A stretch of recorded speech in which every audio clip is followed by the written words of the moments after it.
Hey everybody, Sarah at Nova Motorcycles again.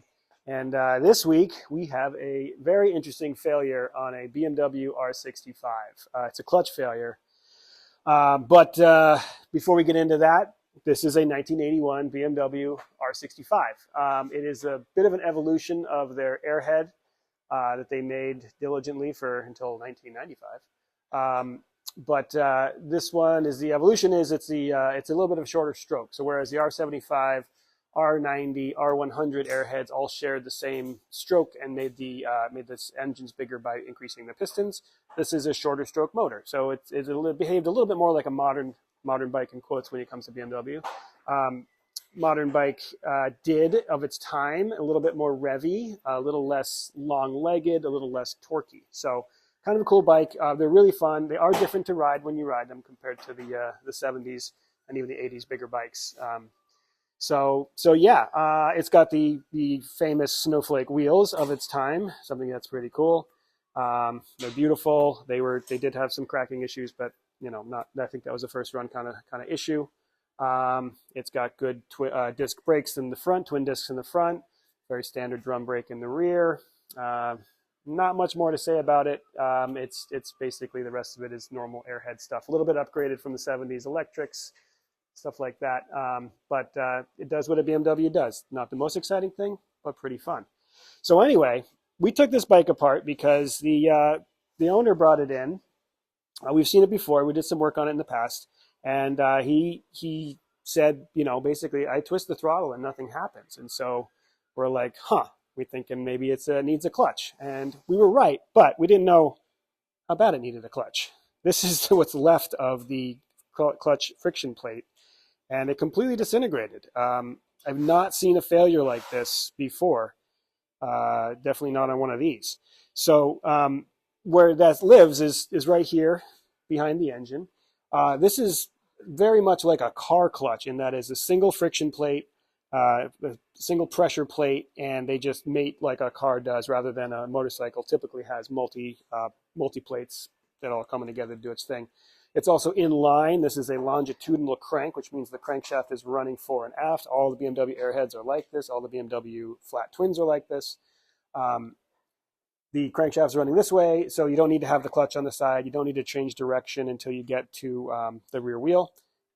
So all the power goes straight in a straight line until you get to your final drive and changes direction to get on your rear wheel. So just like a clutch, it's just sitting on the back of the motor, and your transmission bolts right into it.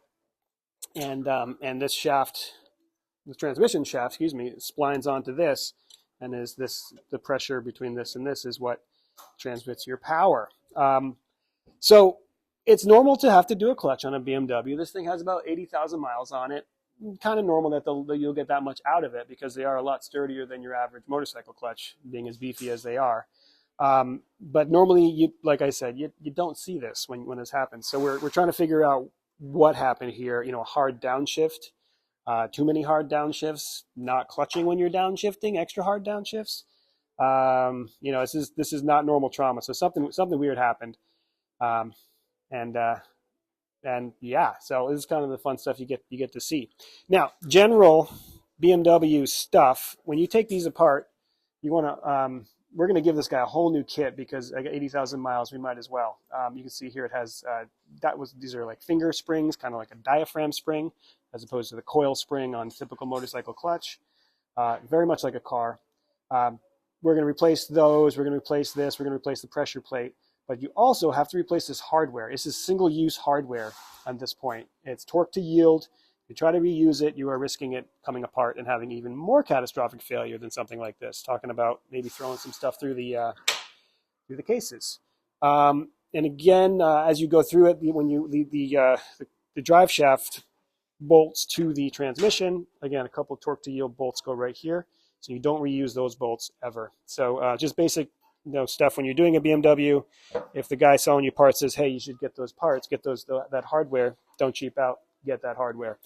Take it from someone like me who is a pretty good New England cheapskate.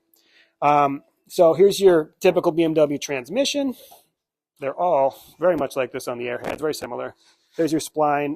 If you have ever been to a BMW service tech and they say, hey, would you like to lube your splines? This is what they're talking about. You have to take the transmission out and put some Moly lube on that, or some really high-tech special lube, because as you can see up close, we have some galling on the shaft. And if you don't lube this, this will eventually dry out enough that it'll spin and tear off these splines. And that's a very expensive fix. That shaft alone is multi-$100 part, not to mention all the labor and all that jazz. So that one looks okay to use. It's obviously got some use on it. We're gonna keep using this one. We're not going to go into this transmission, but while we have it, we're going to replace the input shaft seal. We're also going to replace the main seal on the engine, just as a matter of principle, because we're already in here. The labor getting in here is a hard part of this job. And then the other thing we have going on here, beautiful dirty hands are doing this kind of stuff, is you see that inside this final drive, again, the final drive transmits the drive shaft energy into the wheel energy, changes the 90-degree corner, and this gears it right into the wheel. You'll see that this is very, very oily, and you see that on the brake pads here, the brake shoes, excuse me, there's streaking and super shiny. That's because oil has been getting absorbed into that and getting rubbed against the inside of the drum. So this seal here has gone, and we're going to have to reseal this whole thing before it all goes back together. But for 80,000 miles, it's not that uncommon. It's not that unexpected, and it's not a huge repair. And with this kind of work, it'll go through another 80,000, no problem. So BMWs can be a little extensive to do stuff like this. Normally a clutch job takes us maybe 90 minutes, maybe 2 hours on a typical Japanese bike. This is like 6-8 hours from 10 hours, including the final drive. But when all is said and done, you only have to do it every 10-15 years. So not so bad. Anyway, thanks for watching. Please like and subscribe. And we hit 1,000. Oh yeah. And we finally hit 1,000 subscribers. So thank you all for doing that. If you are subscribed, and we would ask you maybe go through and watch some more of our videos, because you'll notice there's ads on the videos.